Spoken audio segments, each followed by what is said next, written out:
हरी नरके साहेब पण म्हणले की बोलताना समोरच्या श्रोता वर्गाने प्रतिसाद दिला पाहिजे।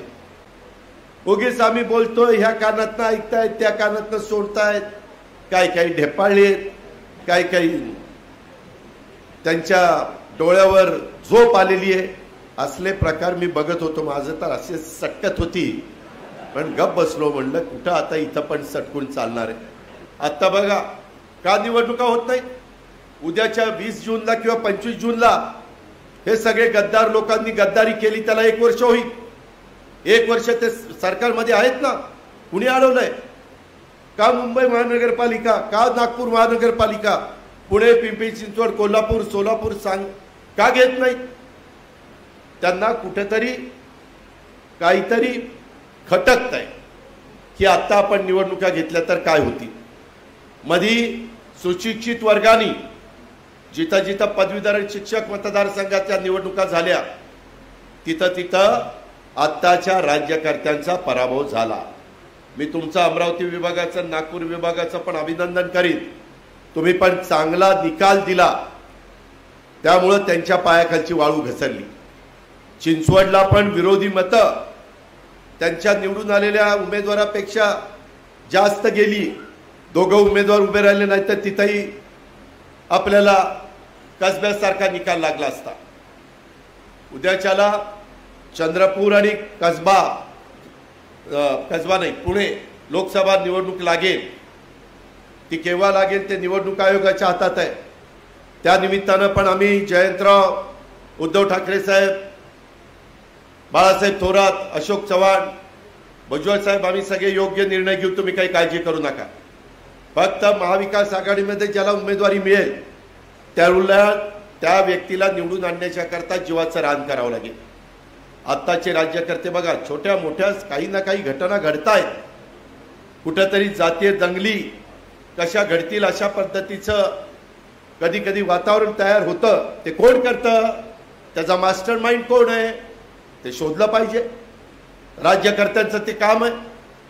आजही मला काही माझ्या सहकारी मित्रांनी, पत्रकारांनी प्रश्न विचारला, मला माहिती दिली की काही दिवसामध्ये माझ्या नागपूरच्या परिसरामध्ये अनेक महिला, अनेक मुली बेपत्ता झालेल्या आहेत। सरकार काय झोपलंय? गृह विभाग काय करतोय? त्याच्यामध्ये तथ्य असलं तर शोधलं पाहिजे, तथ्य नसेल तर तसं लोकांना सांगितलं पाहिजे की हे अफवा आहेत, ही वस्तुस्थिती नाहीये। लोकांच्या मध्ये संभ्रमावस्था का निर्माण करता? आज महागाई आणि बेरोजगारी आणि शेतकऱ्यांचे प्रश्न हे एवढे मोठे आवाजून उभे आहेत, यांच्या नाकारतेपणामुळे एवढी इंडस्ट्री मोठी 1.5-2 लाख मुलं मुली कामाला लागतील आणि 1.5-2 लाख कोटीची गुंतवणूक होईल। अशा प्रकारचे उद्योग बाहेर निघून गेले। सरकारने काय झोपा काढल्या? या विदर्भामध्ये तर जेव्हा येऊ तेव्हा मिहान, अरे कधी मिहान पूर्ण व्हायचं? केंद्रात तुमची सत्ता आहे, गडकरी साहेबांचं केंद्रामध्ये वजन आहे, ते महत्वाच्या खात्याचे मंत्री आहेत, देवेंद्र फडणवीस उपमुख्यमंत्री आहेत, मागे 5 वर्ष मुख्यमंत्री होते। करा ना, तुमच्या हातात आहे ना। त्याच्यामध्ये कुठली अडचण काय?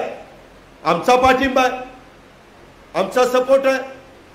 आम्ही विरोधाला विरोध करणारे कार्यकर्ते नाही।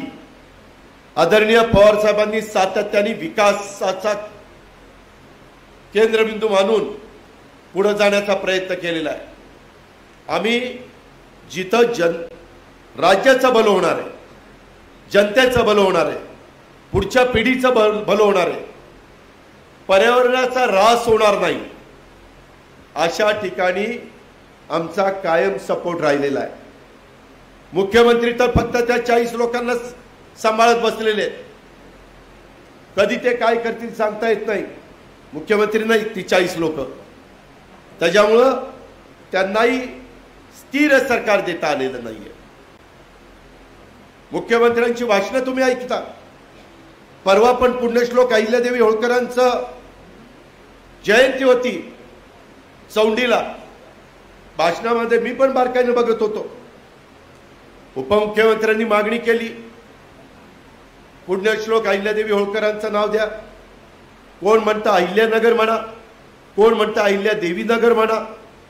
मुख्यमंत्र्यांनी सांगताना सांगितलं मी राज्याचा प्रमुख म्हणून जाहीर करतो पुण्यश्लोक अहिल्यादेवी होळकर नाव मी नगरला देणार. अरे नक्की काय झालं सांग ना बाबा, नक्की कोणतं नाव दिलंय?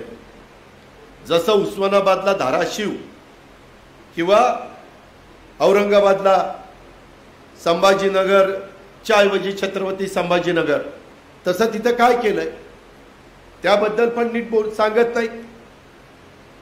आणि आम्हाला सगळ्यांना आपल्याला पुण्यश्लोक अहिल्यादेवी होळकरांच्या बद्दल निश्चितपणे आदर आहे, अभिमान आहे. पुण्यश्लोक अहिल्यादेवी होळकर, राजमाता जिजाऊ, क्रांतिज्योती सावित्रीबाई फुले ह्या महिला या पिढ्यानपिढ्या पुढे त्यांचा आदर्श डोळ्यासमोर ठेवून राज्यकर्ते वाटचाल करणार आहेत. परंतु ही वाटचाल करत असताना यामध्ये एकदा नामकरण झाल्यावर अशा पद्धतीनं द्या, परत कोर्टातनं कुठं काही स्थगिती येता कामा नये. दिलं त्याच्या स्वागतच आहे, पण त्याचबरोबर राज्यातले इतर पण महत्त्वाचे प्रश्न सोडवण्याच्या करता मुख्यमंत्री उपमुख्यमंत्र्यांनी वेळ त्या बाबतीमध्ये दिला पाहिजे. आता तशा पद्धतीनं देताना दिसत नाही. महामानवांचा अपमान जनता विसरलेली नाहीये. ह्या शिंदे फडणवीस सरकारच्या काळामध्ये अनेक जण अकलेचे तारे तोडत असताना तोंडाला येईल ते बरडण्याची जणू स्पर्धाच चाललेली आहे. रोज कोणतरी काहीतरी बरडत आहे, रोज कुठली ना कुठली वाचाळवीरांचं चाललेलंच आहे.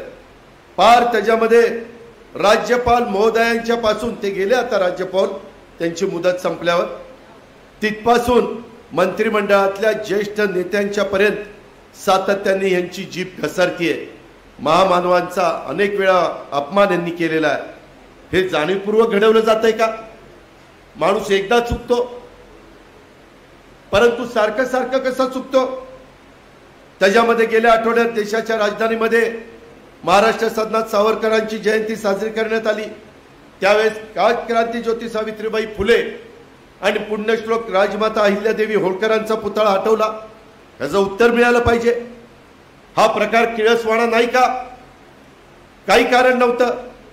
राज्याच्या उपमुख्यमंत्री आणि मुख्यमंत्र्यांच्या देखत हा प्रकार घडला. ही बाब गंभीर नाही का?